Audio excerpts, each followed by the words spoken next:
अस्सलाम वालेकुम। मैं अमजदुल्ला खान, स्पोक्समैन एमबीटी। हुकूमत तेलंगाना की तरफ से कल एक ऑर्डर इशू किया गया। गवर्नमेंट ऑफ तेलंगाना का principal secretary minority welfare secretary to government minority welfare department B Shafiullah साहब। ऑर्डर ये है कि Mohammed Asadullah additional collector as in-charge chief executive officer Telangana Waqf board, ये ऑर्डर की कॉपी है। ये तो आपको मालूम होना चाहिए कि मैं मुसलसल इस मसले पर पिछले 2 महीने से हम बयान देते आ रहे हैं। तो मैं थोड़ा इसमें बैक में जाता हूँ कि असदुल्ला जो है एक एडिशनल कलेक्टर रैंक जो चीफ एग्जीक्यूटिव ऑफिसर वक्फ बोर्ड थे। साबिक़ा में भी तकरीबन 2 साल ये चीफ एग्जीक्यूटिव ऑफिसर थे। बड़े दयानतदार और नेक ऑफिसर थे। कई सियासतदानों के दबाव में इनको इससे पहले भी जब बीआरएस के गवर्नमेंट में इनको यहाँ से हटाया गया था, और अभी भी जो है जैसे ही ये चार्ज लेने के बाद में कांग्रेस के खेमों में और मजलिस इत्तेहादुल मुस्लिमीन के खेमे में बहुत खलबली मच गई, ख़ास तौर पर जो वफ़ के लैंड ग्रैबर्स है। तो इनको जो है एक साजिश के तौर पर एक कोई मोहम्मद कुतुबुद्दीन जो एनटीआर नगर में रहते, उन्होंने जो है एक पिटीशन दायर करे, तेलंगाना हाई कोर्ट में एक पिटीशन दायर करे, और उस पिटीशन के वकील थे वेदुला वेंकटरमना। मोहम्मद कुतुबुद्दीन जो है एक मामूली सी ऑटो ड्राइवर या कोई एक ठेला बंडी वाले आदमी हैं, उनको मोहरा बनाकर तेलंगाना हाई कोर्ट में एक पिटीशन दायर किया गया। वो पिटीशन जो है उसका फैसला हुआ, और वकील को रखे वेदुला वेंकटरमना, जो एक अपीयरेंस के लिए 10 लाख रुपए लेता हो वकील।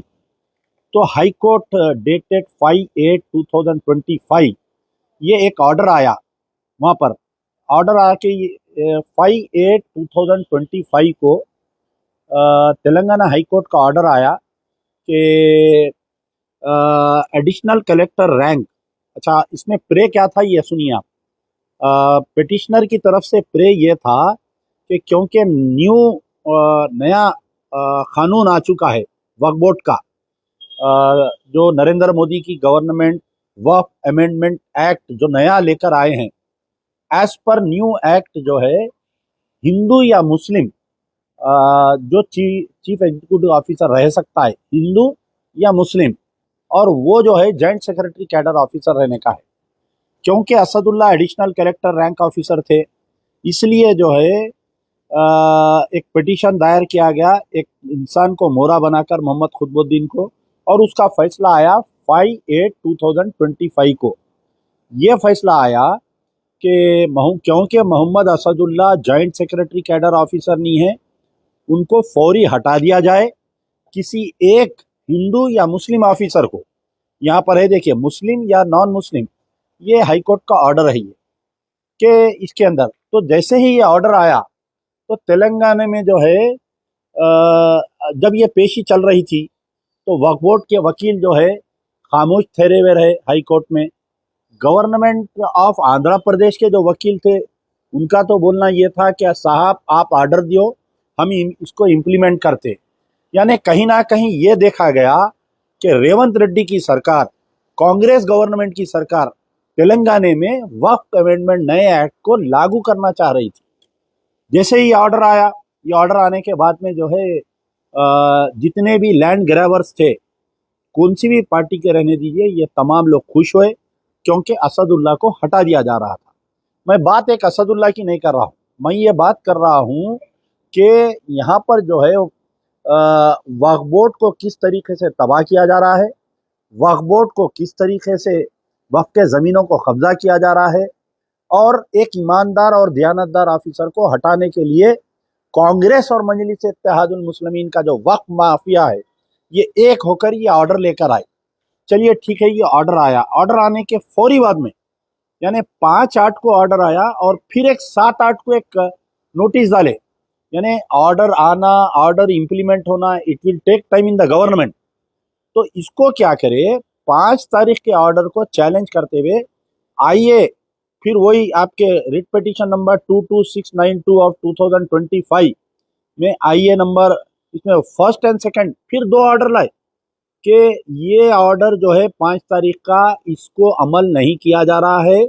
और ऑर्डर आने के बाद में भी Asadullah as a chief executive officer 5 तारीख के दिन, 6 तारीख के दिन कुछ फाइलों को साइन किए, और वो फाइलों, असदुल्ला जो बैठे हुए थे उनकी फोटो और जो फाइल को चीफ एग्जीक्यूटिव ऑफिसर साइन करके वक्फ बोर्ड चेयरमैन के दफ्तर में जो ऑफिस में फाइलें भेजे, वो फाइलों की कॉपी जो है लेके जाके पिटिशनर कोर्ट में पेश किया, और कंटेम्प्ट नोटिस में फिर एक ऑर्डर आया कि क्यों हमारा ऑर्डर अभी तक नहीं माना गया।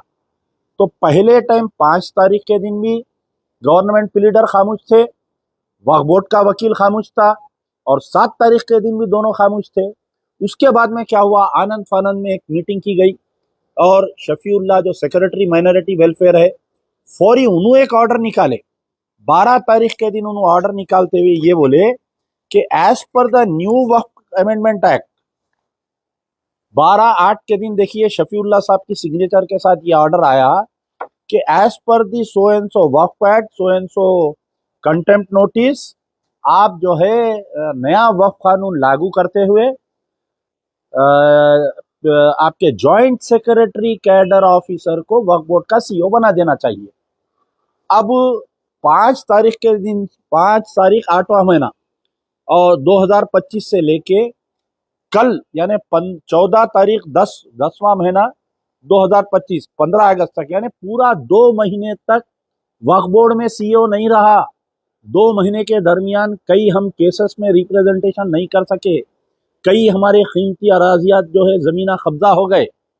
जब फिर से दोबारा इसमें एक और एक चीज़ ये हुई कि जब ये फाइल चोरी हुए थे चेयरमैन की ऑफिस से, फाइल चोरी हुई, तो Mohammed Asif Khan tehsildar who works as an OSD in the Waqf board, उन्होंने एक एसएचओ इंस्पेक्टर ऑफ पुलिस हैबिट्स को एक कंप्लेन दिए थे 7/8/2025 के चेयरमैन की ऑफिस से। ये पिटिशनर मोहम्मद खुतबुद्दीन को आप बुलाकर ये पूछिए कि इन्हें आरटीआई में नहीं लिया फाइल। जो शख्स आरटीआई में फाइल नहीं लिया तो हाईकोर्ट में कैसा बताया इन्हें फाइल कि 5 का ऑर्डर आने के बाद में 6 तारीख के दिन जो है चीफ एग्जीक्यूटिव ऑफिसर कैसा साइन करा बोल के। ये तो आज की तारीख तक 7 तारीख के दिन जो कंप्लेंट किया इंस्पेक्टर ऑफ पुलिस हैबिट्स में, आज की तारीख तक उसका एफआईआर इशू नहीं हुआ। अच्छा, अब 12 तारीख का जो ऑर्डर आया था प्रिंसिपल सेक्रेटरी, चीफ से हमारे secretary to the government minority welfare department, उसके खिलाफ में असदुल्ला साहब कोर्ट को गए थे। 2 महीने के बाद में आज से 5 दिन पहले कोर्ट ये बोला कि यानी डबल बेंच कोर्ट का सिंगल बेंच के जो ऑर्डर को सस्पेंड करते हुए डबल बेंच का ये एक ऑर्डर आया कि इसमें जो है कि असदुल्ला की तैनाती करेक्ट थी, दोबारा असदुल्ला को वहां पर से फिर से चीफ एग्जीक्यूटिव ऑफिसर बना बोल के हाई कोर्ट का ऑर्डर आया। तो ये ऑर्डर जो है गवर्नमेंट ऑफ तेलंगाना या कांग्रेस की गवर्नमेंट वकील को ठहरा के नहीं लाए, ये ऑर्डर खुद असदुल्ला साहब की तरफ से जो है वकील ठहर के ये ऑर्डर लेकर आए। तो आज हाई कोर्ट के दबाव में बोलिए या किसके दबाव में बोलिए, 14/10/2029 को एक ऑर्डर आया है कि असदुल्ला को दोबारा चीफ एग्जीक्यूटिव ऑफिसर बना दिया जाए। अब यहाँ पर इतनी लंबी बहस करने का मेरा मकसद ये है कि ये 5 तारीख के दिन ये कोर्ट को कौन भेजे थे मोहम्मद खुतबुद्दीन को, इसके पीछे कौन सा डिप्टी चीफ मिनिस्टर था या कोई रेवंत रेड्डी का भाई था जो असदुल्ला इनकी नहीं सुन रहे थे। सो क्या खम्मम में कौन मिनिस्टर था जो असदुल्ला साहब वहाँ की वक्फ प्रॉपर्टी को बचा रहे थे, वो मिनिस्टर खम्मम का इनके खिलाफ में था, या आपके वक्फ बोर्ड चेयरमैन का इंटरेस्ट था इनको हटाने के लिए, क्या कोई दूसरा चेयरमैन था, या शब्बीर अली साहब का इंटरेस्ट था इनको हटाने के लिए। तो इसमें जो है अजमतुल्लाह हुसैनी साहब प्रेस कॉन्फ्रेंस करके आप अवाम के सामने, पूरे मुसलमानों के सामने ये बतलाइए कि 5 तारीख का ये ऑर्डर के पीछे, खुतबुद्दीन के पीछे किसका हाथ था? आपका हाथ था, मोहम्मद अली शब्बीर का हाथ था, या कोई वक्फ बोर्ड का मेंबर का हाथ था, क्या कोई एमआईएम के एमएलए का हाथ था, या डिप्टी सीएम का हाथ था, या रेवंत रेड्डी के कोई भाई का हाथ था, या खम्मम के कोई मिनिस्टर का हाथ था? किसका हाथ था? एक पान के डब्बे वाला बोलिए, एक छोटे डब्बे ठेले बंडी वाला जो है जाके 10 लाख रुपए के वकील को ठहरा के ला रहा, और ये 2 महीने की कारकर्दगी वक्फ बोर्ड की खराब हुई, इसके जिम्मेदार कौन है? इसके जिम्मेदार मेरी नजर में जो है Shafiullah, secretary to the minority welfare है। अगर इन्हों ये ऑर्डर नहीं निकालते, ये जो 12 तारीख का ऑर्डर नहीं निकाल के इन्हों इमीडिएट चैलेंज करना था सिंगल बेंच के ऑर्डर को, नहीं करे। इसमें एक ये हुआ कि गवर्नमेंट ऑफ तेलंगाना का वकील खामोश कैसा रहा, उसको सरकार पूछना चाहिए कि भाई आप ये बोलना चाहिए था कि सुप्रीम कोर्ट के जेरे, सुप्रीम कोर्ट में वक्फ अमेंडमेंट एक्ट अभी जेरे दौरान है, हम जो है ये न्यू ऑर्डर नहीं इंप्लीमेंट कर सकते, बोलना था। बहरहाल ये सब नहीं हुआ। खैर आज जो है इनको ऑर्डर मिला, इंशाल्लाह मैं समझता हूँ आज या कल में उन्होंने ले लिए होंगे ओहदा, नहीं मालूम मेरे को, चार्ज भी ले लिए होंगे। लेकिन ये जो वक्फ बोर्ड के पीछे किसका हाथ था जो 2 महीने तक वक्फ बोर्ड को तबाह करे, एक ईमानदार चीफ एग्जीक्यूटिव ऑफिसर को हटाए वहां से? क्या इसमें चेयरमैन का हाथ था, इसमें कोई एडवाइजर का हाथ था, या डिप्टी सीएम का हाथ था, या मिनिस्टरों का हाथ था, या रेवंत रेड्डी के भाइयों का हाथ था? हम अवाम, खास तौर पर तेलंगाना के मुसलमान ये राज जानना चाह रहे हैं। मैं गुजारिश करूंगा हमारे वक्फ बोर्ड के चेयरमैन जनाब अजमतुल्लाह हुसैनी साहब से कि आप एक प्रेस कॉन्फ्रेंस कंडक्ट करिए, चीफ एग्जीक्यूटिव ऑफिसर को बाजू बिठाइए, अवाम के सामने जो है ये 2 महीने से जो जंग चल रही है, अदालतों की जंग जो चल रही है, वक्फ बोर्ड का जो काम खराब हो रहा है, और कई हमारे प्राइम प्रॉपर्टीज ना इमाम मौजन की तनख्वाह आई ये 2 महीने में, कई इंपॉर्टेंट फाइलों पे सिग्नेचर नहीं हुई, कई चीज हुई इसके अंदर 2 महीने में। 2 महीने कौम के लिए 60 दिन यानी बहुत बड़ा अरसा होता है। ये मुसलमानों के साथ में जो खिलवाड़ किया गया है, अब ये जो ऑर्डर भी आया ना 14 तारीख का, इसको भी फिर कोई चैलेंज करते, कैसा चैलेंज करते कि इलेक्शन के कोड में ये ऑर्डर कैसा निकाले बोल के। जुबली हिल का इलेक्शन, बाई इलेक्शन का कोड आ गया, वो कोड में आप जो है कोई पोस्टिंग और रीइंस्टेटमेंट या रिमूवल का ऑर्डर नहीं दे सकते। तो अभी भी ये ऑर्डर भी निकालना जो है, मेरे को इसमें कुछ सस्पिशियस दिख रहा है। क्या फिर असदुल्ला को हटाने की कार्रवाई करी जाएगी?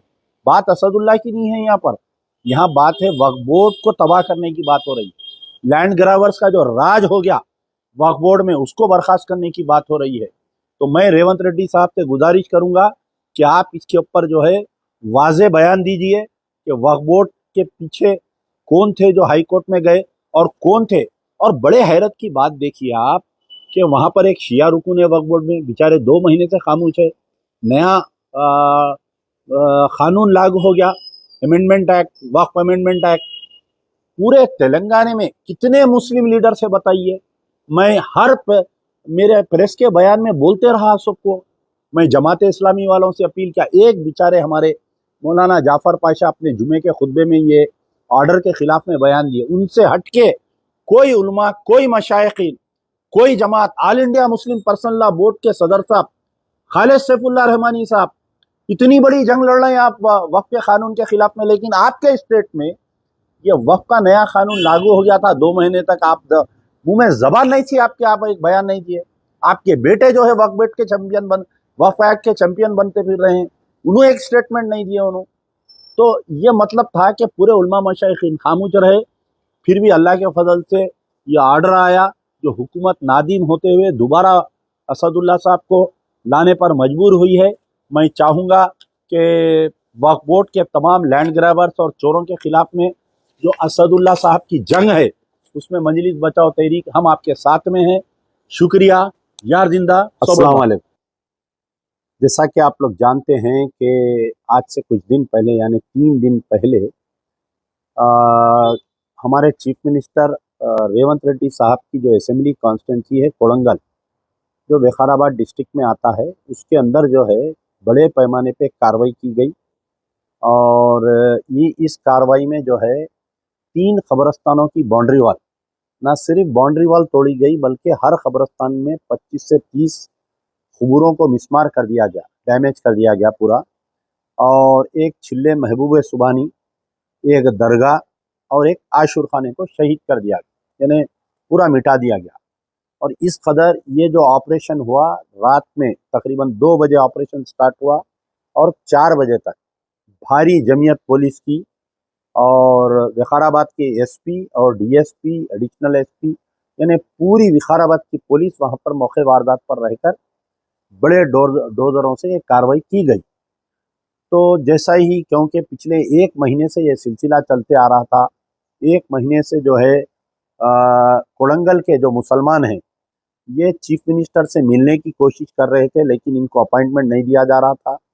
कुछ लोग जो है चीफ मिनिस्टर के भाई से मिलकर ये कब्रस्तानों का इश्यू और ये बाउंड्री वॉल का, कब्रस्तान का इश्यू, चिल्ले मोहम्मद सुबानी का इश्यू, ये दरगाह और आशुर खाने का इश्यू उनके सामने भी रखे थे। ओहदेदारों से मिल रहे थे, वहाँ के कलेक्टर से मिले, वहाँ के स्पेशल यानी सुपरिटेंडेंट ऑफ पुलिस से मिले। तो बहरहाल ये कार्रवाई की गई। अब आप कार्रवाई जैसे ही हुआ, क्योंकि पिछले 1 महीने से मैं ये इंहदामी कार्रवाई हो रही है बोलकर मुझे भी मालूम था। हम लोग जो है वक्फ बोर्ड को और दीगर ऑफिसरों को इसके बारे में आगाह कर रहे थे। ये वाकया तकरीबन 2 बजे से जैसा स्टार्ट हुआ, मुझे जैसे ही सुबह में इत्तला मिली, हम कोडंगल को जाने की कोशिश कर रहे थे, लेकिन कोडंगल के पूरे अतराफ के एरियो में जो है चेक पोस्ट डाल के रखे थे, किसी को अंदर जाने नहीं दे रहे थे। तो चिंगूमल्ला वो पुलिस स्टेशन के करीब में जो चेक पोस्ट था, सारे लोगों को वापस कर रहे थे। ख़ास तौर पर कोई अगर मुस्लिम फैमिली जा रहे थे तो उनको वापस कर दे रहे थे।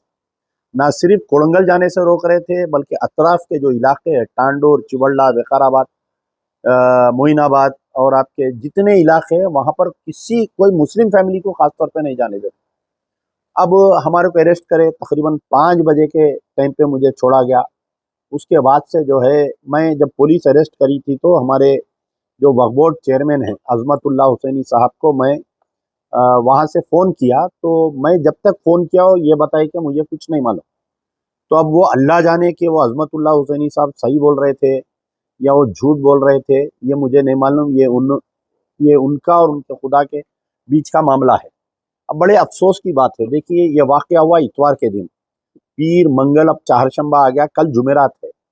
लेकिन तेलंगाना के नामवर सियासतदान, तेलंगाना स्टेट के नामवर उलमा मशाइखीन, जो मजहबी रहनुमा है हमारे, ये तमाम लोग खामोश बैठे हुए। ये बड़ा अफसोस हो रहा है। अफसोस रेवंत रेड्डी क्यों तुड़ाया, रेवंत रेड्डी इन्वॉल्व है या नहीं है, ये अलग बात है, लेकिन हमारे उलमा मशाइखीन, हमारे सियासी कायदीन की जो बेहसी है, ये बेहसी हमारे लिए बड़ा तकलीफ देह का मंजर है। असदुद्दीन ओवैसी बड़े बड़े तकारीर करते, वफ़ के चैंपियन बनते हिंदुस्तान में, बिहार में जाके वहाँ पर बीजेपी को जिताने के लिए दुनिया की दिन रात मेहनत कर रहे हैं। असदुद्दीन ओवैसी का आज तक ना स्टेटमेंट आया ना ट्वीट आया। कोई दूसरे अगर उत्तर प्रदेश बिहार में ऐसा वाकया होना था, फौरी असदुद्दीन ओवैसी का ट्वीट आ जाता था। अकबरुद्दीन ओवैसी ऐन इलेक्शन में निकलते, बांकड़े पहलवान बड़े बड़े तकरीरा करते, आइंदा अगर ऐसा होगा तो मजलिस छोड़ेंगी नहीं, देख लेंगी, वैसा करेंगी। उनका जो है अभी तक कोई स्टेटमेंट नहीं है। अब रही बात, मैं जब मुझे गिरफ्तार करके छोड़ा गया था, मैं जब पुलिस स्टेशन से थोड़ी दूर पे मैं चाय पी रहा था, तो वहाँ पर जो है मैं जब रुका था ढाबे पे, तो 2 गाड़ियाँ जो है मनी एमआईएम का झंडा लगाकर जाते हुए दिखे। तकरीबन 5:30 पौने 6 बजे का वाकया है। मुबीन एमएलए जाते हुए दिखे मुझे। इन्हों जाके क्या करे, वहाँ पर एक बयान दिए कि बल्दिया कमिश्नर को हम देख लेंगे, हम ऐसा करेंगे। जबकि आपको मालूम होना चाहिए कि ये पूरा इंहदामी कार्रवाई जो हुई, चीफ मिनिस्टर की मर्जी के खिलाफ हो ही नहीं सकता। ये आप बताइए, मैं एक मेरी मिसाल देता हूँ। मैं एक छोटा सर का कारपोरेटर था, 10 साल, 2 टर्म अल्लाह ताला खिदमत का मौका दिया। मेरी बगैर इजाजत जो है डबिलपुरा ब्रिज कोई ऑफिसर नहीं उतर सकता था, यहाँ तक कि पुलिस वाले भी नहीं उतर सकते थे। जब इतनी बड़ी कार्रवाई हो रही है तो चीफ मिनिस्टर के बगैर इन्वॉल्वमेंट, चीफ मिनिस्टर की कॉन्स्टिट्यूंसी में इतना बड़ा वाकया होना, तो ये सरासर जो है मुसलमानों को बेवकूफ़ बनाने की बात है। फिर उसके बाद में आप देखिए, मौलाना Khalid Saifullah Rahmani all India Muslim personal law board के सदर हैं। सदर साहब, आप जो है, आपका ताल्लुक हैदराबाद से है, आपके मदरसे से 1 घंटा दूर पे इतनी बड़ी अनधामी कार्रवाई हो गई। आप अपनी किताब की रस्म इजराया कराने के वास्ते चीफ मिनिस्टर को बुला के आप बड़े शादी खाने में एक 500 आदमी को डिनर करा के किताब की रस्म इजरा कराए, बहुत अच्छा काम करे। लेकिन वही खालिद सैफुल्लाह रहमानी को पता नहीं क्या हो गया, इनको एक स्टेटमेंट नहीं आया आपका सीएम के खिलाफ में, इतनी बड़ा वाकया हुआ। खबरस्तान कुछ शहीद का कब्रस्तान के दीवारों को, खबरों को तोड़ दिए, छिले महबूब सुबानी को वो कर दिए। अब उनके फर्जन उमर आबेदीन है। उमर आबेदीन साहब, आप तो बहुत बहुत भाग भाग के जलसे कर रहे थे, प्रेस कॉन्फ्रेंस कर रहे थे, संडे वफ लगा रहे थे, बत्ती गुल कर रहे थे, आप चेन, ह्यूमन चेन पकड़ रहे थे। ये तमाम आपकी सलाहियत कहाँ पर चले गई? आप किसकी हिदायत के इंतजार में बैठे हुए? मैं ये वीडियो के द्वारा आपसे पूछ रहा हूँ, खालिद सैफुल्लाह रहमानी साहब के फर्जन उमर आबेदीन साहब से। यहाँ पर दो जमीयतुल उलमा है। एक जमीयतुल उलमा जो है हमारे मुफ्ती गयासुद्दीन रहमानी साहब इसकी सदारत करते हैं, और उनके जनरल सेक्रेटरी मुफ्ती महमूद जुबैर खासमी साहब हैं। मुफ्ती जुबैर खासमी साहब तो बहुत हर मसले पर बोलते, हर मसले पर जाते, लेकिन इस मसले पे बेचारे हमारे मुफ्ती साहब खामोश बैठे हुए हैं, गयासुद्दीन रहमानी साहब खामोश बैठे हुए हैं। क्या भाई, क्या तेलंगाना ये जो कोडंगल में वाकया पेश आया, क्या आप चीफ मिनिस्टर से डर के बयान नहीं दे रहे हैं? मैं आपसे सवाल कर रहा हूँ। दूसरी जमीयतुल उलमा है, हाफिज रहमत पीर शब्बीर अहमद साहब हैं, वो बेचारे अलील हैं, उनके फर्जंद हैं साबिर साहब। अभी तक उनका कोई स्टेटमेंट नहीं आया। क्या कांग्रेस के खिलाफ में बोलने से आप डर रहे हैं? बताइए, क्या रेवंत रेड्डी के खिलाफ में बोलने से डर रहे हैं? मुबीन साहब वहां पर स्पॉट पे गए, चद्दर चढ़ाए, फूल डाले, बल्दिया कमिश्नर मुर्दाबाद, AIMIM जिंदाबाद के नारे लगा रहे हैं। वहां पर जरूरत थी कि चीफ मिनिस्टर रेवंत रेड्डी मुर्दाबाद के नारे लगाने की? आप वहां पर पहुंच के जो है चद्दर चढ़ा के, रोड के ऊपर एक चद्दर बिछा के, थोड़े फूला डाल के MIM जिंदाबाद बोलने की क्या जरूरत थी? क्या बहुत बड़ा कारनामा करी थी MIM? बताइए। आप जो है सरकारी तौर पर वहां पर गए थे, आपको ले जाया गया था ताकि मुसलमानों का गुस्सा ठंडा हो, मुसलमानों को बेवकूफ बनाए। वक्फ बोर्ड चेयरमैन दूसरे दिन गए, माइनॉरिटी फाइनेंस कारपोरेशन के उबैदुल्लाह कोतवाल, जिसका ताल्लुक महबूब नगर से है, 48 आवर्स के बाद में वक्फ बोर्ड चेयरमैन अजमतुल्लाह हुसैनी और ये दोनों जने गए वहां पर। ये दोनों जने वहां पर गए, जाकर ये बोल रहे हैं कि चीफ मिनिस्टर को बदनाम कर, कुछ कांग्रेस की अखिलियत की कायदीन बयान दे रहे हैं कि चीफ मिनिस्टर को कुछ ऑफिसर्स बदनाम करने के लिए ये करे कार्रवाई। अगर ऐसी बात है, आप जो बोल रही हैं वो सही है, तो आज वाकया हो के 4 दिन आया, एक ऑफिसर का ट्रांसफर नहीं कर सके आपके चीफ मिनिस्टर साहब, सस्पेंड नहीं कर सके। आप क्या आवाम को, मुसलमानों को कान में बीड़ी रख लेके बैठे समझ रहे हैं? आप ऐसे बयान दे रहे हैं। सो आप लोग, वक्फ बोर्ड चेयरमैन साहब, आपकी अक्ल किधर गई? आप चिलकुरी पेट की मस्जिद भी जब शहीद हुई तो ऐसी बयान दिए कि 4 दिन के अंदर हम मस्जिद बना देंगे वहां पर बोल के। आज 2 साल मुकम्मिल हो गया चिलकुरी पेट का, मस्जिद को शहीद करके, मस्जिद जागीरदार को, अभी तक वो मस्जिद की तामीर नहीं हुई। तो बहरहाल मेरा बोलने का मतलब यह है कि इस मसले को धीरे धीरे, खाना गर्म रहा तो खाए तो चुरके लगते, ठंडा करके इसको खाने की बात है। तो ये बात वाजे हो गई कि चीफ मिनिस्टर के टेबल पे ये डिसाइड हुआ कि मार दो, तोड़ दो, जो होता हम देखेंगे। ये सीएम साहब जो है मुसलमानों के कातिल बन गए। ये खबरस्तानों को तोड़ के, खबरस्तानों को मिसमार करके, और कई उलमा मशाइखीन है, हमारे अंजुमन खादरिया के अली पाशा खादरी साहब है, उनका स्टेटमेंट नहीं आया। शायद वो बेचारे अपनी दीनी रैली में मसरूफ है, इसलिए उनको फुर्सत नहीं मिली ये खबरस्तानों के ऊपर स्टेटमेंट देने की। मौलाना जाफर पाशा साहब है, अभी तक कोई स्टेटमेंट नहीं आया, उनका क्या वजह है समझ में नहीं आया मुझे। हालांकि वो हर मसले पर बोलते हैं। मैं उनसे गुजारिश करूंगा कि आने वाले जुम्मे के दिन आप खुतबे में इसका जिक्र करिए और संगीन नताइज भेजिए। अगर ये खबरस्तानों के दीवार को अगर दोबारा नहीं बनाए, अगर ऑफिसरों को अगर वो नहीं किए तो। और सबसे बड़ी चीज ये है कि वहां पर एक आशुर खाने को शहीद किया गया, कोई शिया तंजीम का एक आदमी जाके उसका दौरा नहीं करा। एक शिया जो है वक्फ बोर्ड में मेंबर है, वो बेचारे अभी तक खामोश बैठे हुए हैं। क्या वजह है अहले ये शिया लोग खामोश बैठे हुए हैं? मुझे ये नहीं समझ में आ रहा है। क्या चीफ मिनिस्टर की कॉन्स्टिट्यूंसी है बोल कर डर रहे हैं? कांग्रेस के तमाम अखिलियती कायदीन, मोहम्मद अली शब्बीर से लेकर वक्फ बोर्ड चेयरमैन से लेकर आपके उर्दू एकेडमी के हमारे निजामाबाद के उन्हों है चेयरमैन साहब है, उन्हों खामोश बैठे हुए हैं। आपके हमारे जो हज कमेटी के खुसरो पाशा हुसैनी है, आपका ताल्लुक तो खानखा से है, आप सबसे पहले एहतजाज करना चाहिए इसके अंदर। आज ये दरगाह पे नुकसान पहुंचाए, कल हो सकता है किसी और दरगाह पे बुलडोजर चल सकता है। आप कांग्रेस पार्टी के सीनियर रुकन है, आप वक्फ बोर्ड, आप जो है हज कमेटी के चेयरमैन है, खुसरो पाशा हुसैनी खामोश बैठे हुए हैं। 5 मुसलमान चेयरमैन पूरे टिमरिस के हमारे फ़हीम कुरैशी साहब चीफ मिनिस्टर के साथ आपके फुटबॉल खेलते हुए, हॉकी खेलते हुए फोटोस आ रहे हैं आपके। आप इतना करीब है आप क्या सीएम साहब को एक बात नहीं बोल सकते साहब, क्या अपन इसलिए, क्या कोलंगल के मुसलमान इसलिए वोट दिए? वो छिल्ले महबूब सुबानी पे मुझे कोई फोटो भेजे, सीएम साहब नॉमिनेशन डालने से पहले रेवंत रेड्डी साहब वहां पर जाकर चद्दर चढ़ाते, वो दरगाह पे जाके चद्दर चढ़ाते। अरे आपको जहां पर बिलीफ है उसको आप मार के तोड़ के रोड वाइडनिंग में ले रहे हैं, बोल रहे हैं आप। उसका भी एक तरीका होता, आप मुसलमानों से बात करना चाहिए था, मुसलमानों को समझाना चाहिए था आप, लेकिन ऐसा कुछ नहीं किए। बिल्कुल एक मिलिट्री राज के तहत जो है पूरा मार के तहस नहस कर दिए इसको। तो मेरा मुतालिबा है कि आने वाला जो फ्राइडे है, यानी कल जुमेरात है, परसों जुमा है, तमाम तेलंगाना के मसाजिद में मुसलमान इसका प्रोटेस्ट दीजिए। इसको, ये जो कोड़ंगल में जो वाकया पेश आया, इसके ऊपर हमको प्रोटेस्ट करना चाहिए, पीसफुल प्रोटेस्ट करिए।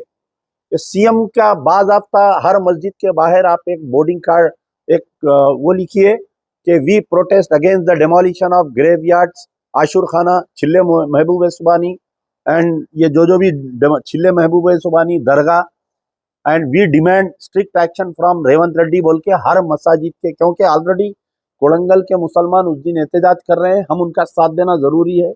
जुमा नमाज के बाद में पूरे तेलंगाना के मसाजिद में मेरी ये गुजारिश है, और जितने उलमा मशाइखीन सियासी कायदीन हैं, आप लोगों से भी मेरी गुजारिश है कि इस मसले को इतना लाइट मत लीजिए। अगर आप लाइट लेंगे तो फिर जिस तरीके से बीआरएस के दौर में 9 मसाजिद, एक मस्जिद को शहीद करे, अगर आप गड़बड़ करते तो दूसरे मसाजिद शहीद नहीं होते थे। आपकी खामोशी, उलमा मशाइखीन की, एमआईएम वाले जब बीआरएस के साथ थे तो उनके कपड़े धो रहे थे, आज रेवंत रेड्डी की गुड फ्रेंड माई फ्रेंड के साथ में है। आप खास तौर पर मुबीन साहब का स्टेटमेंट उठाकर देखिए, एमएलए साहब का। एमएलए साहब को यह चाहिए था कि रेवंत रेड्डी को कंडेम करना चाहिए था, बल्कि बल्दिया कमिश्नर को कंडेम किए। पूरे स्टेटमेंट में कहीं रेवंत रेड्डी का नाम नहीं, असदुद्दीन ओवैसी का कोई स्टेटमेंट नहीं। बिहार में गलियों में छान रहे, वहां पर बीजेपी के डर से, बीजेपी को जिताने के लिए। अकबरुद्दीन ओवैसी बांकड़े पहलवान का बयान नहीं आया अभी तक, क्या वजह है? तो बीआरएस के साथ थे, 9 मसाजिद शहीद हुए, दरगाह शहीद हुए, आशुर खाने शहीद हुए, इनकाउंटर हुए, खामोश रहे, इख्तियार के साथ रहे। आज रेवंत रेड्डी के साथ में है, कांग्रेस के बड़े बड़े कायदीन है, मुस्लिम कायदीन एआईसीसी में, वो लोग खामोश बैठे हुए हैं। तो गैर बहरहाल अमजदुल्ला खान का ये मुतालबा है कि आने वाले जुमे के दिन जो है आप लोग एहतजाज करिए, पीसफुल एहतजाज करिए, बाज़ाब्ता। कोई आपके ऊपर केस नहीं बुकूंगा, कुछ नहीं। और तमाम इमाम मसाजिद जितने जो खुतबा देंगे उनसे तमाम से मेरी गुजारिश है कि आप जो है जुमे के खुतबे में इसका जिक्र करिए, ताकि अंधी गुंगी बहरी सरकार जो कांग्रेस की है, रेवंत रेड्डी को ये मालूम होना चाहिए कि मुसलमान इतना लाइट लेने वाले नहीं है, और इसका असर आने वाले जुबली हिल इलेक्शन पे पड़ना चाहिए। जब भी रेवंत रेड्डी या कोई कांग्रेसी अगर वोट मांगने के लिए आएगा जुबली हिल में, तो साफ उनके लिए कहिए कि हमारा खबरस्ताना तोड़ने वोट देना, हमारा छिल्ले महबूब सुबानी तोड़ने वोट देना, हमारी दरगाहें तोड़ने वोट देना, हमारा आशुर खाना तोड़ने वोट देना, क्या बोल के ये सवाल करिए। तो आने वाले जुमे में इंशाल्लाह अल्लाह से दुआ है कि अल्लाह ताला मुसलमानों को हिदायत दे, ताकि वो एहतजाज करे अपनी खबरस्तानों के बीमारी के खिलाफ में। मुकम्मिल 2 हफ्ते हो गए, यानी 15 दिन के करीब में हो गए, जो कोड़ंगल असेंबली कॉन्स्टिट्यूंसी में 3 खबरस्तान, एक आशुर खाना, एक छिल्ले महबूब सुबानी और एक दरगाह को तोड़ते हुए, और पिछले 2 हफ्तों से, यानी करीब करीब 16-17 दिन होने को आ रहे हैं, मैं रोज़ाना सोशल मीडिया देख रहा हूँ, रोज़ाना उर्दू अखबार देख रहा हूँ कि आया हमारी कौम के सरबराह, हमारे उलमा मशाइखीन इस मामले पर कोई एहतजाज करेंगे या कोई बयान देंगे। बमुश्किल 3 जनों ने इसके ऊपर एहतजाजी बयान दिया। एक हमारे मौलाना जाफ़र पाशा साहब जुमे के खुतबे में इसके ऊपर सख्त अल्फाज में नोट लिए। हमारे खैरुद्दीन सिद्दीकी साहब, वो बेचारे इस इशू पर बोले, और मैं समझता हूँ कि 1 या 2 जने दिए। लेकिन जो बड़े बड़े उलमा मशाइखीन बैठे हुए हैं, जैसा आप all India Muslim personal law board के सदर साहब हैं, हमारे मौलाना खालिद सैफुल्लाह रहमानी साहब, आपके पास जो है चीफ मिनिस्टर से मिलने का टाइम है, चीफ मिनिस्टर को अपनी किताब की रस्म जरा में दावत देने का वक्त है। चीफ मिनिस्टर शादी खाने पे आए तो उनसे किताब का रस्म इजराया कराने का और बिरयानी खिलाने का टाइम है, और आपके फर्जंद उमर आबेदीन के पास दूसरे मसाइल पर बोलने के लिए है। लेकिन इस मसले पर जो कोड़ंगल असेंबली कॉन्स्टिट्यूंसी में 3 खबरस्तानों को तोड़ दिया गया, खबरों के साथ खबरों को मिसमार कर दिया गया, एक एक खबरस्तान में 25-25 से 30-30 खबरों को तोड़ दिया गया। लेकिन आप के ना वालिद के मुंह में ज़बान है, ना आपके मुंह में ज़बान है। आज 2 हफ्ते होने को आ गया, आप लोग बयान नहीं दे रही, ना खालिद सैफुल्लाह रहमानी साहब दे रहे, ना उनके फर्जंद दे रही। रही बात आपके जमात इस्लामी सा तंजीम है, जिस दिन से जनाब अजहरुद्दीन साहब सदर बने हैं, अमीर हल्क़े जमात इस्लामी बने हैं, ये तो ऐसा हो गया कि एमआईएम की सिस्टर ऑर्गेनाइजेशन हो गई जमात इस्लामी। आप गौर करके देखिए, जब से अजहरुद्दीन साहब इसके सदर बने हैं। क्यों भाई? आपको ठीक है, अगर आप दरगाह को नहीं मानते, आप चिल्ले को नहीं मानते, खबरस्तान को तोड़ने के ऊपर तो आप स्टेटमेंट देना चाहिए था, आप एहतजाज करना चाहिए था। क्या मर के आप खबरस्तान में नहीं जाने वाले हैं? आप बताइए। फिर आपके और दीगर जो उलमा मशाइखीन, जिससे मुझे उम्मीद है कि ये लोग, जैसा हमारे अली पाशा हैं अंजुमन खादरिया, अभी तक उस मसले पर कोई स्टेटमेंट नहीं है। क्या चीफ मिनिस्टर की कॉन्स्टिट्यूंसी है बोल के लोग हैबत खा रहे हैं क्या? आप देखिए कि आप लोग एहतजाज नहीं किए कोड़ंगल में खबरस्तानों को तोड़ने की वजह से। ये 3 खबरस्तान, छिल्ला और आपके आशूर खाना, बड़े हैरत की बात है। मुझे हमारे खैरुद्दीन सिद्दीकी साहब की बात एक बहुत पसंद आई कि शिया कम्युनिटी से कोई एहतजाज नहीं हुआ। भाई, शिया कम्युनिटी की तरफ से एक वक्फ बोर्ड मेंबर है, शिया कम्युनिटी की तरफ से वहाँ पर एक आशूर खाना भी था, उसको हटा दिया गया। एक शियाओं की तंजीम या एक लीडर या वक्फ बोर्ड का मेंबर या शिया एमएलसी क्या जाके वहाँ पर दौरा करा? क्या बताइए आप, जाके कोड़ंगल में क्या हुआ भाई? यहाँ आशूर खाना था, ये कौन हटाए यहाँ से आशूर खाने को? कौन रोड रेडनिंग में बर्खास्त करे बोल के? पूरी शिया कम्युनिटी में कोई एक इंसान नहीं है बोलिए आप, एक मुजाहिद नहीं है क्या? बताइए आप, जो निकल के इस मसले पर एहतजाज करने के लिए। ये ये 18 दिन से आप लोग खामोश बैठे हुए, पूरे उलमा मशाइखीन। बराए नाम एक मुबीन एमएलए साहब गए वहाँ पर, चद्दर चढ़ाए और वापिस आ गए। हाँ, वाकई वहाँ के जो मजलिस के सदर है वो बेचारे मुसलसल एहतजाज कर रहे हैं, ठीक है। लेकिन एक आदमी जाके चद्दर चढ़ा के एक एमएलए आने से क्या हुआ? मुबीन साहब का बयान देखिए आप उस दिन का। मुबीन साहब बयान में जो है एमएलए बहादुरपुरा सीएम की कॉन्स्टिट्यूंसी है बोल के नहीं बोल रही, मैं बल्दिया कमिश्नर के खिलाफ एक्शन लूंगा, मैं बल्दिया कमिश्नर के खिलाफ मैं वो करूंगा, मैं बल्दिया कमिश्नर। अरे बल्दिया कमिश्नर बगैर चीफ मिनिस्टर की, उससे होता क्या बताइए आप? बगैर चीफ मिनिस्टर के बोलने के इतना बड़ा रात के अंधेरे में लाइटें लगाकर एक 200 पुलिस वालों को, एक एसपी वहाँ पर स्पॉट पे, आईपीएस ऑफिसर, रैंक ऑफिसर वहाँ पर स्पॉट पे ठहर के तोड़ना। आप बताइए, क्या चीफ मिनिस्टर के बगैर मर्जी के हो सकता है क्या? बहादुरपुरा एमएलए की हिम्मत नहीं। असदुद्दीन ओवैसी छोटे छोटे मामलों पे ट्वीट करते, आज की तारीख तक असदुद्दीन ओवैसी का कोड़ंगल के मसले पर कोई बयान नहीं है।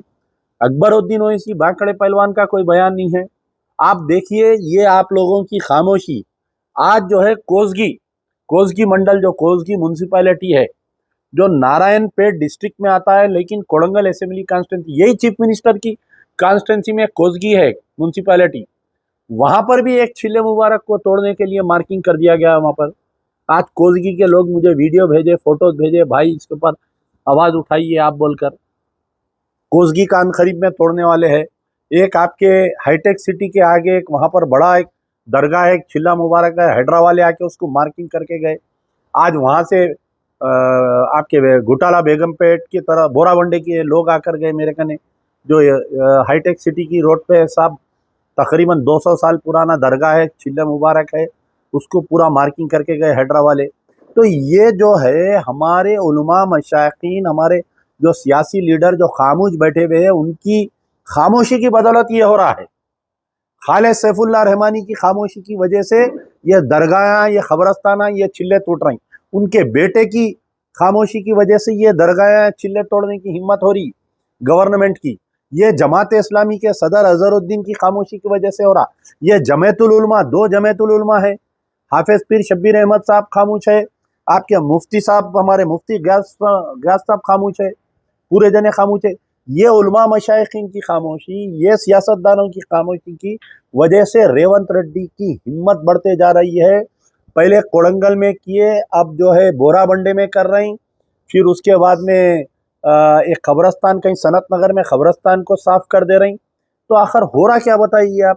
इतना सब होने के बावजूद आज असदुद्दीन ओवैसी जुबली हिल्स में जो है कांग्रेस की तायद का ऐलान कर दिए। वहां पर जाके 9 साल बीआरएस पावर में थी, 9 साल बीआरएस के कपड़े धोए, 9 मसाजिद शहीद हुए, मजलिस इत्तेहादुल मुस्लिमीन उनके साथ थी। आज इन इख्तिदार पे इन दरगाह तोड़ दे रहे हैं, खबरस्ताना तोड़ दे रहे हैं, छिल्ले मुबारक को हटा दे रहे हैं, आपके आशुर खानों को हटा दे रहे हैं। इनके साथ आज जुबली हिल में तायद कर दिया आप जाके वहाँ पर कैंडिडेट की।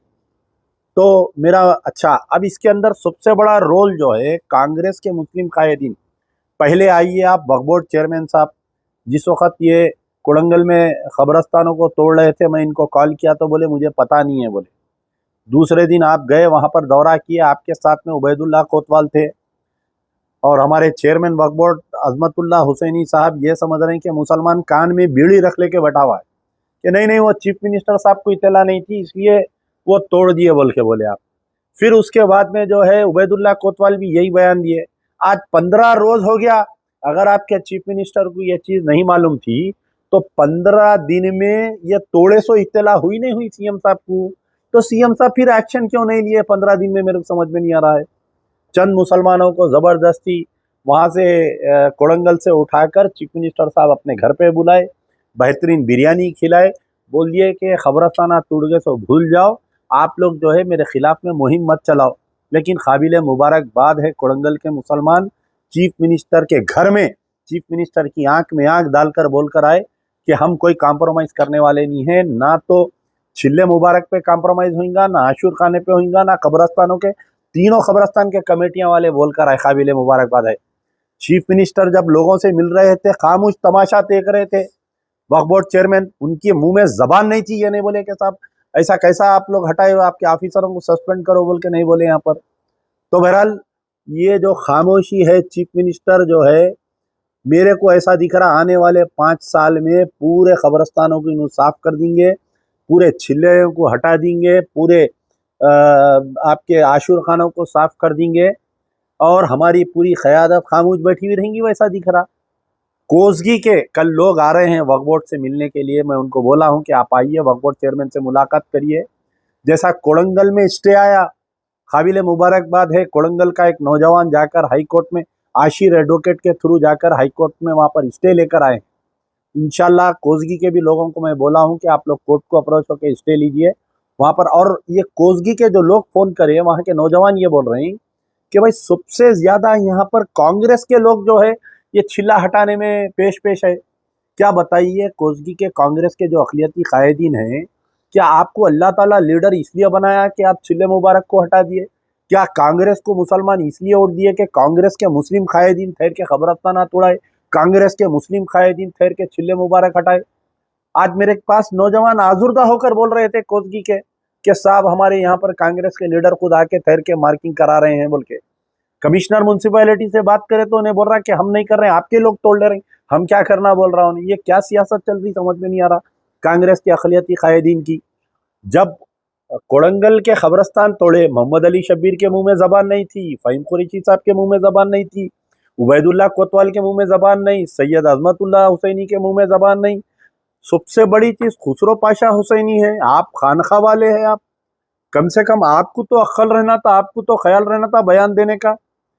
अरे खबरस्तान जो है शहीद कर दिए, 3 खबरस्तानों को तोड़ दिए, कई खबरों को मिसमार कर दिए, छिल्ले महबूब सुबानी को हटा दिए, गौसे आदम दस्तगीर रहमतुल्लाह अलैह से आप लोगों का सिलसिला है बोलते, लेकिन उनके ही छिल्ले मुबारक को सरकार और दरगाह को सरकार हटा दे रही तो आप लोग खामोश बैठे हुए। खुसरो पाशा के मुंह में ज़बान नहीं है।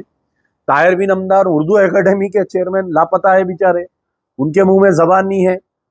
बहरहाल मैं आवाम को आगाह कर रहा हूँ कि आने वाले दिनों में कोसगी जो नारायणपेट में है, आपके कोड़ंगल असेंबली कॉन्स्टिट्यूंसी में, वहाँ के छिल्ले मुबारक को हटाने की प्लानिंग है।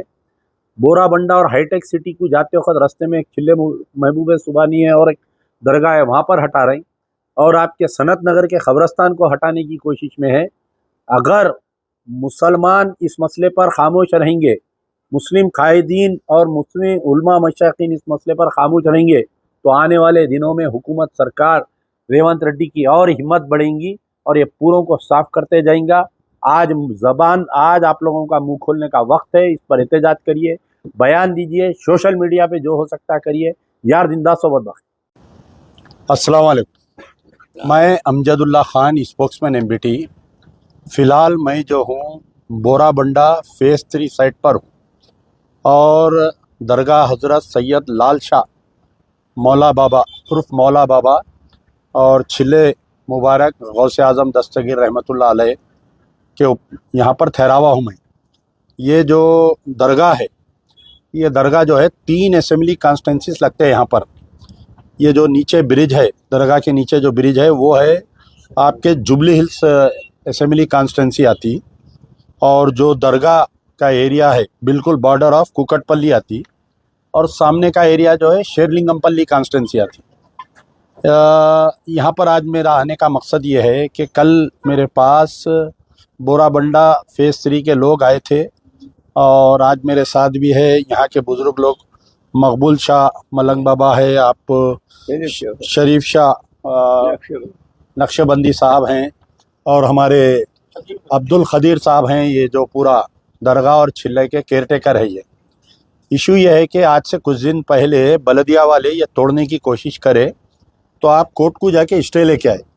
अब बल्दिया वाले हट गए, हैदरा वाले आए। अब क्योंकि अतराफ़ में यहाँ पर कुछ तालाब वगैरह है, वो आगे है बहुत, इससे तकरीबन कितनी दूर है, यहाँ से थोड़ी दूर पे तालाब है, तो वहाँ पर कुछ मकानात को हैदरा वाले तोड़े थोड़े दिन पहले, और इसको भी नोटिस दे के गए कि हम इसको भी पूरा निकाल देंगे, ये दरगाह को निकाल देंगे और आपके छिले मुबारक को निकाल देंगे। ये जुमला 160 स्क्वायर यार्ड पे है।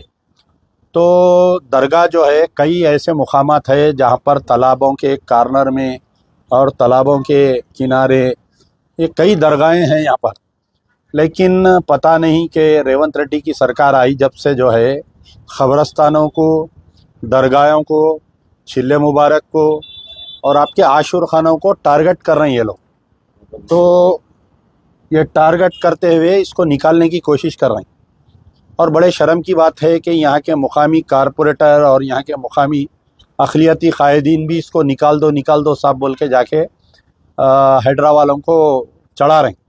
ये मुकामी लोग पूरे गए थे, हैदरा के ऑफिशियल से मिल के बोले साहब ये स्टे है, आप लोग नहीं आ सकते।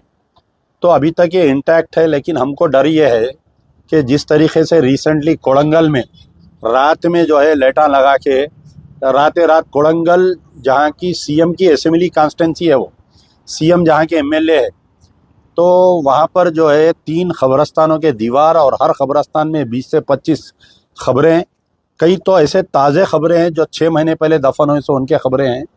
वहाँ पर एक आशुर खाना, गौसे आज़म वहाँ पर छिल्ले मुबारक, महबूब सुबानी छिल्ला मुबारक, और एक आशुर खाना और एक दरगाह को वहाँ पर पूरा साफ़ कर दिए। अभी मुझे कल रात में इत्तला मिली कि कोसगी मंडल जो है वो भी रेवंत रेड्डी की कॉन्स्टिट्यूंसी आती, नारायणपेट डिस्ट्रिक्ट में आता वो, लेकिन असेंबली कॉन्स्टिट्यूंसी कोड़ंगल आता। अभी मैं हज हाउस से आ रहा हूँ, वहाँ के लोग आए थे आज इत्तेफाक से। ये दशहरा की छुट्टी है, कल इंशाल्लाह वक्फ बोर्ड के चेयरमैन से मिलूँगा मैं, कोसगी के बारे में भी और ये साइट 3 के बारे में भी बात करूँगा। तो हमारी गुजारिश है रेवंत रेड्डी साहब से कि आपकी सरकार जो है 4-5 साल रहने वाली है, 2 साल तो गुजर गए, आप 3 साल और है, इसके बाद में आप आने वाले नहीं हैं, ये बात यकीन नहीं है। कांग्रेस के अक़लियती कायदीन को मैं इस बात की इत्तला दे रहा हूँ कि देखिए, जो दिल की हाय होती है और आप एक आदमी को चाकू मार दो, उसका गर्दन काट दो, या उसके घर में आप चोरी करो, उतनी तकलीफ़ नहीं होती कि उसकी जो आस्था का मुकाम रहता, जिसको उन्हें मानता, अगर उस दरगाह को आप तोड़ रही या उस झंडे को आप हटा रही, तो उसके लिए बहुत बड़ा दिल आज़ारी होती। तो वो एक शख्स क्या करता, फिर के पूरे माशरे को आपके ख़िलाफ़ में करता। तो आपके लिए वार्निंग है रेवंत रेड्डी और कांग्रेस के तमाम कायदीन के लिए। हैदरा कमिश्नर से भी इंशाल्लाह हम मिलेंगे, और आपको मैं फिर से मशवरा दे रहा हूँ, क्योंकि वो आपके हाई कोर्ट के केस में हैदरा पार्टी नहीं है। आप वो हाई कोर्ट के केस में अपील करते हुए आपके वकील को बोल के हैदरा कमिश्नर के ख़िलाफ़ में भी स्टे लाइए। कुछ बात करना है तो बोलिए आप। रहमतुल्लाह जोर से बोलिए। अस्सलाम वालेकुम रहमतुल्लाह बरकातहू। ये ज़माने से एक छोटा चिल्ला था कोने पे, यहाँ पे बड़े बुजुर्ग बैठ के जिक्र अस्कार करते थे। फिर कुछ बस्ती बसी, उसके बाद रोड आने के बाद हैदरा वाले डिस्टर्ब करके कटिंग कर दिए। ये चिल्ला पहले बिल्कुल छोटा था मुख्तसर, अब ये बड़ा है, ज़माने से है। तो आप लोग ये महल्ले में अब सबसे कदीम कौन है आप लोगों में से? कितने साल है? 15-20 साल। 2 साल। ठीक, इंशाल्लाह ठीक।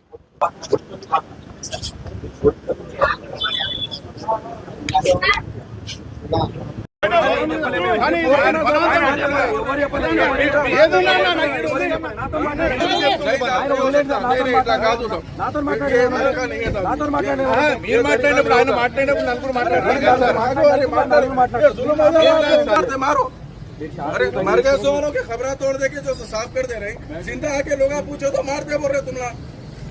ये जुल्म जाना ना साहब, क्या जाना हमला बोलो। వ్యవస్థ మంచిది కాదు, ఇట్లా తీసేస్తున్నారు, ఖబరస్థాన్లు మాయం చేస్తున్నారు, దర్గాలు మాయం रोड लेवल कर दिए पूरा, मारते बोल रहे मारो ना साहब, क्या मर गए सो वालों के जिला खत्म कर दे रहे तुम।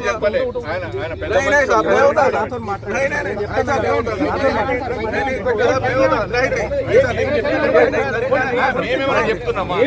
మేమేమైనా చెప్తున్నామా?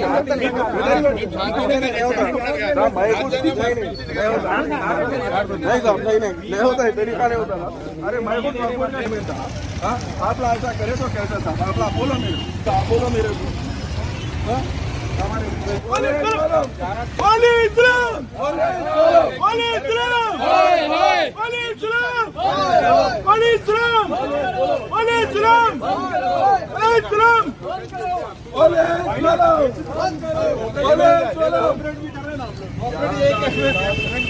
ప్రొటెస్ట్ కూడా చేయాలంటే ఇది రాంగ్ కాదు. మీరు డిక్లేర్ చేసి అరెస్ట్ చేసుకున్నామని మీరు డిక్లేర్ చేయండి సార్. అది చెప్పుర్రి మీరు ముందుగా। पूरे खबरें साफ कर दे के आप लोग आके सबको अरेस्ट कर दे, मार देते।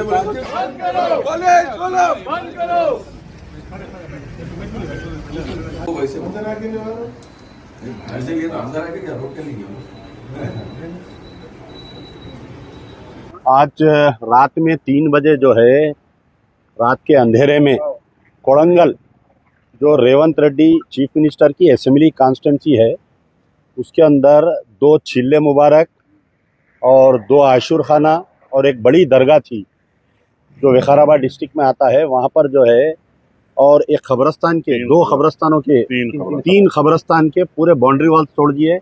हर खबरस्तान में कम से कम 15 से 20 खबरों को डैमेज कर दिया पूरे, और कोई किसी से बात नहीं करे, कुछ नहीं। मैं बोर्ड चेयरमैन को फोन किया तो बोले कि हमको नहीं मालूम ये क्या हो रहा है। मुकामी लोग मुझे फोन करे, मैं जा रहा था तो यहाँ पर चेंगामुल पुलिस स्टेशन पे मेरे को अरेस्ट करे, सुबह से यहाँ पर रखे, अभी छोड़ रहे हैं। और विकाराबाद के लोग बहुत गड़बड़ कर रहे हैं, वहाँ पर मुसलमान पूरे जितने विकाराबाद डिस्ट्रिक्ट के मुस्लिम्स हैं, मैं उनसे मुतालबा कर रहा हूँ कि आप लोग जो है एहतजाज करिए, पीसफुल एहतजाज करिए जमहूरी अंदाज में, क्योंकि रेवंत रेड्डी का ये बहुत हो जा रहा, और ख़ुद उसकी कॉन्स्टिट्यूंसी में दरगाह शहीद हो जा रही, चिल्ले मुबारक शहीद कर दे रहे हैं, आशुर खाना शहीद कर दे रहे हैं, खबरों को शहीद कर दे रहे हैं। कितनी बुरी बात बताइए आप। क्या मुसलमान कांग्रेस को इसलिए वोट दिए? क्या कोड़ंगल के मुसलमान रेवंत रेड्डी को इसलिए वोट दिए? क्या बताइए आप। तो बहरहाल बहुत ये यानी मुसलमानों के लिए बहुत दिलाजार वाक़या है ये वहाँ के मुकामी है, इनका खबरस्तान। बोलिए क्या हुआ? सलीम रहमतुल्लाहि बरकातहू। मैं कल रात में 3 बजे से खालिद भाई से टच में हूँ। अल्हम्दुलिल्लाह खालिद भाई हर टाइम रिस्पांस दे रहे हैं। खालिद भाई आ रहे थे कोड़ंगल को, अमजदुल्ला खान साहब आ रहे थे कोड़ंगल को, जिसको अरेस्ट करके पीएस में रख लिए। फिर हम लोग कोड़ंगल से आए, इंशाल्लाह यहाँ से फिर परगी जा रहे हैं। परगी में भी तकरीबन पूरे कोड़ंगल के जितने भी मुसलमान नौजवान बच्चे पूरों को अरेस्ट करके रख लिए। मैं खालिद भाई का शुक्रिया अदा करने के, अमजदुल्ला खान का शुक्रिया करने के वास्ते कोड़ंगल से आया, फिर कोड़ंगल जा रहा हूँ। मेरे वालिद साहब और दादा दादी के खबरां पूरे खबरां शहीद हो गए वहाँ पे। 2 खबरस्तान तो ऐसा शहीद करे कि पूरा जमींदोज कर दिया उसको। ना कोई पूछने वाला है वहाँ, ना कोई बोलने वाला है। पूरे जितने भी कांग्रेस के लीडर हैं मुंह को लखवा मार गया उन लोगों के। कोई घर से नहीं निकल रहा, कुछ नहीं, पूरों के फोना बने। हम आप लोगों से रिक्वेस्ट कर रहे हैं, देखिए आज कोड़ंगल के खबरस्ताना शहीद हुए, कल आप लोगों के भी खबरस्ताना शहीद हो सकते हैं। मुसलमान आप तो भी थोड़ा सा उठिए और एहतजाज करिए।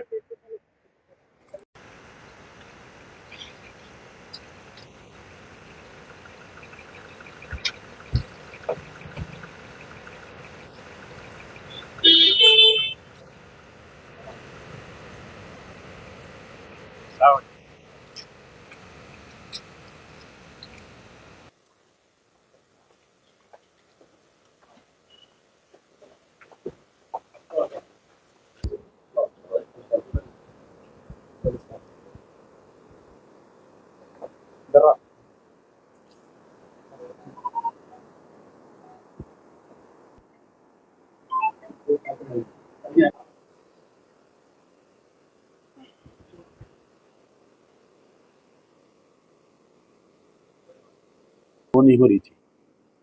एक्चुअल वो जो रूम में बच्चे के साथ में हुए सो भागे छोड़ के, और पूरा महिला जो है वो पूरा अंग्रेज़ों का महिला है। तो इनकी आइडेंटिटी करे जब तक ही लेट हो गया। बाद में लोगों न्यूज़ में, लोकल न्यूज़ में देख के मेरे कल एक फ़ोन आया था वहाँ से कि ऐसा तो अपना हैदराबादी बच्चा है, वो पेरेंट्स का नंबर जो बोले तो हमारे को नहीं मालूम साहब, तो हैदराबादी बच्चा ही से बोल रहा हूँ। फिर आज कुछ लोग सुबह में जाके वहाँ पीएस पे मालूम करे तो डिटेल मिले तो आपका नंबर मिला।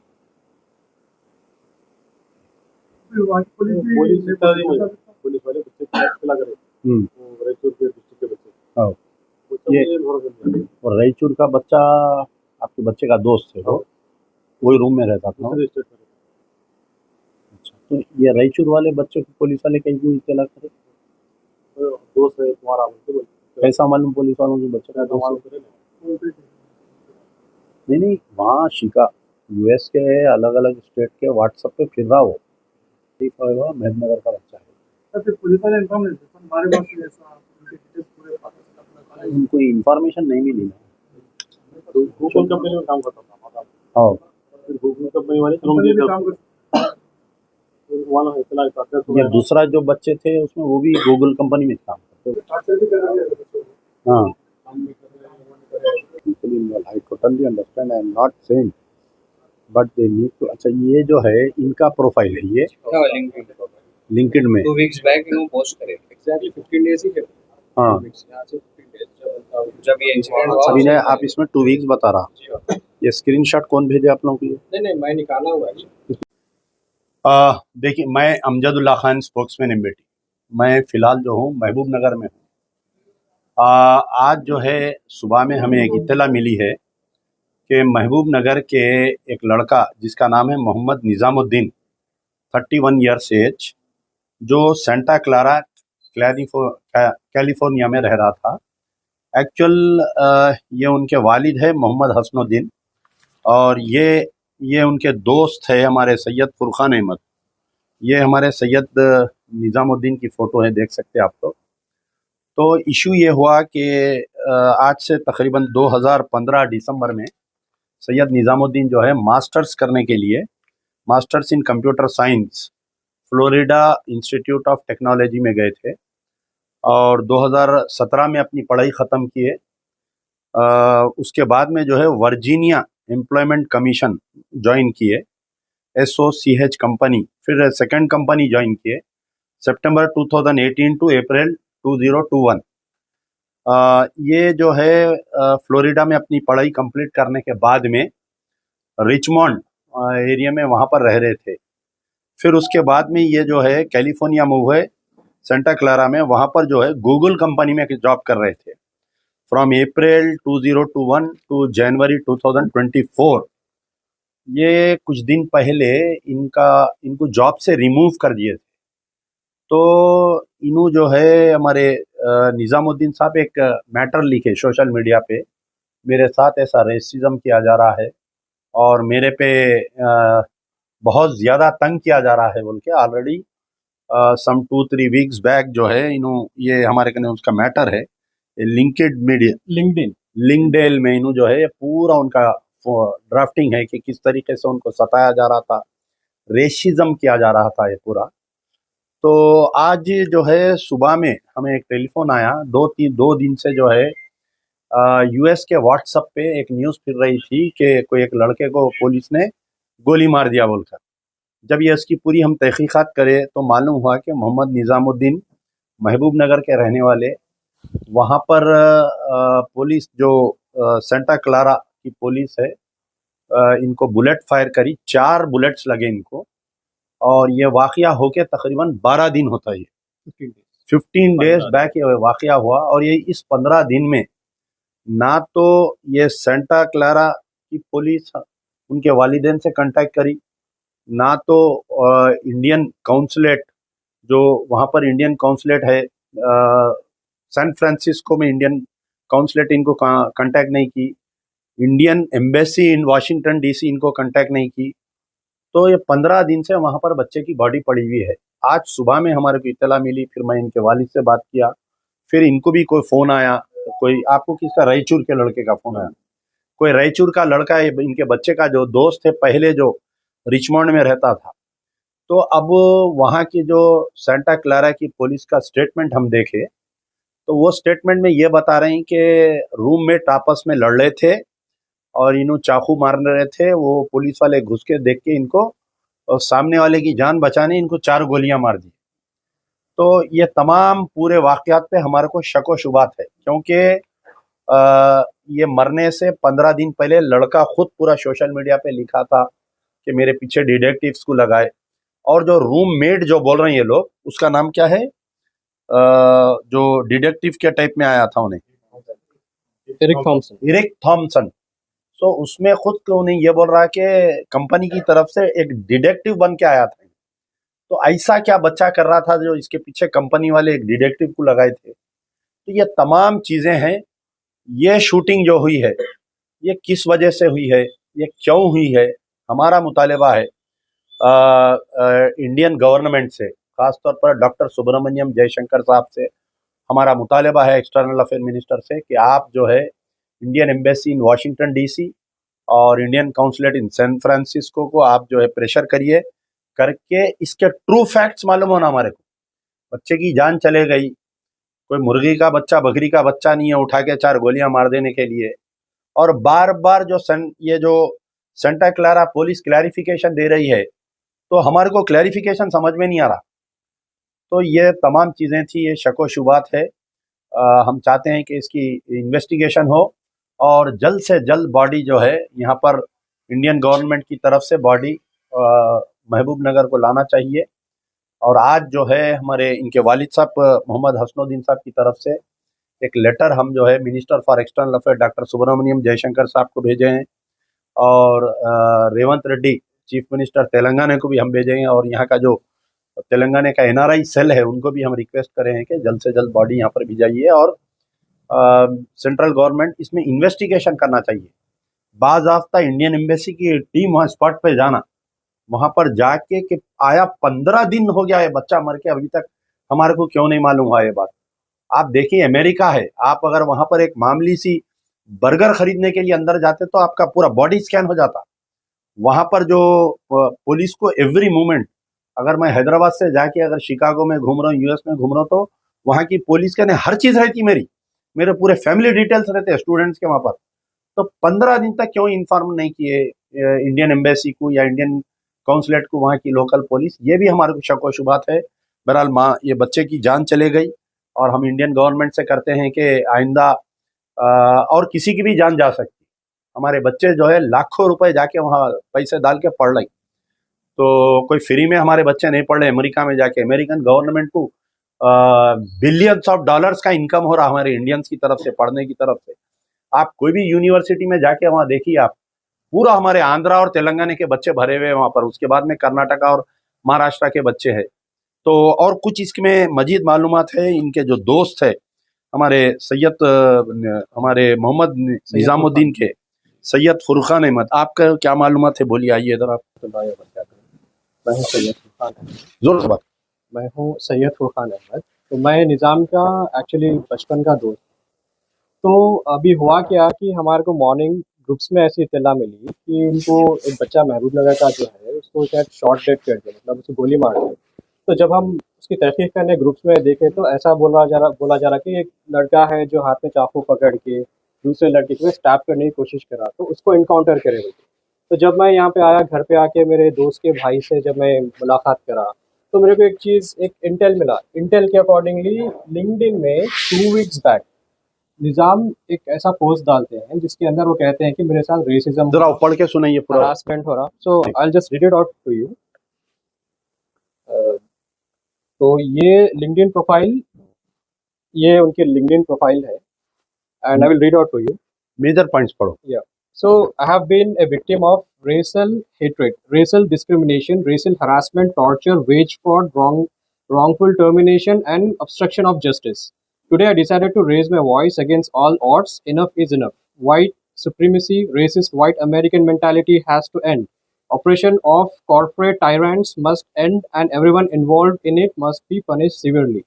While working at Google via EPAM system, I have faced a lot of hostility for unacceptable environment, racial discrimination and racial harassment. In addition to that, the company committed a salary fraud. I was not paid fairly, not in accordance to DOL wage levels.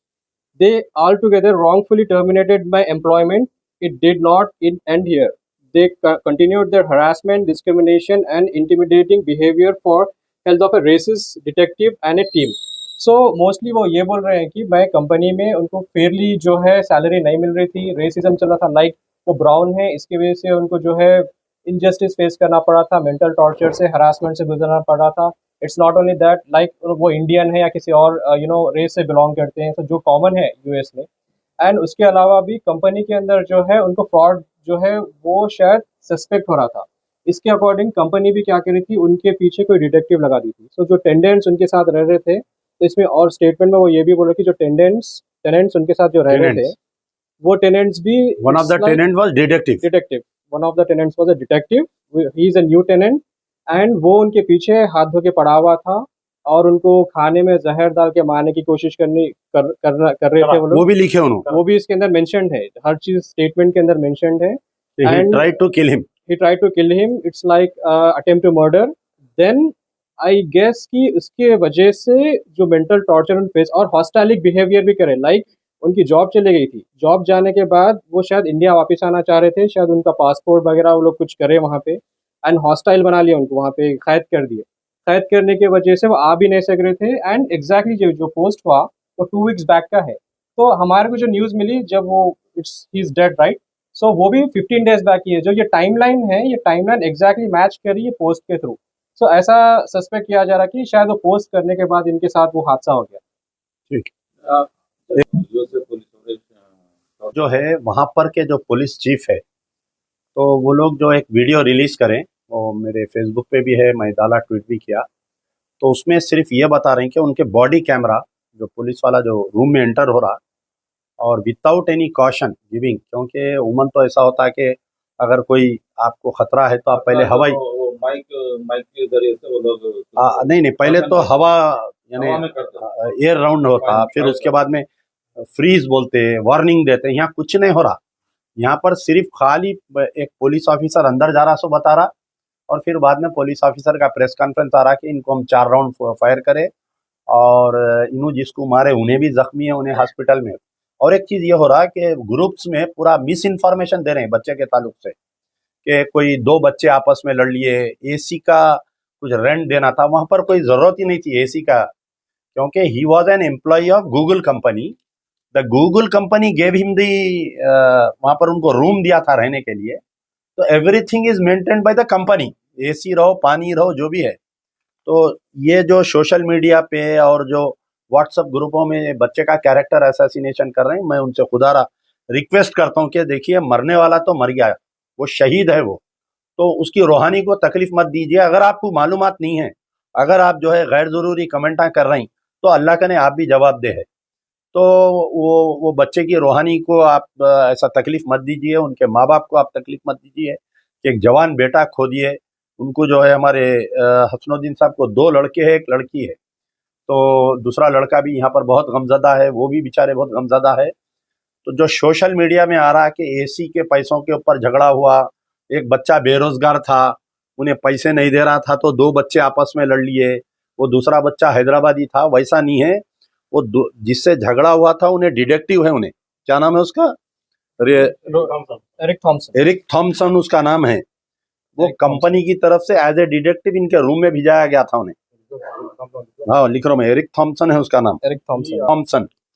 तो बहरहाल फिर से है कि खुदारा बच्चे के बारे में, एक ये लड़के के साथ में जो रिचमंड में रहता था, 2 साल एक साथ रहे ये लोग रूम में, वो लड़का मुझे फ़ोन किया, अपना हैदराबादी, बोला कि बच्चा निहायती नमाजी, परहेजगार, शरीफ, वर्क अल्कोहलिक बच्चा था और इतना काम करने वाला बच्चा था. आप अंदाज़ा लगाइए, 2015 में गया बच्चा, 2025 में 10 साल में आया नहीं इंडिया को.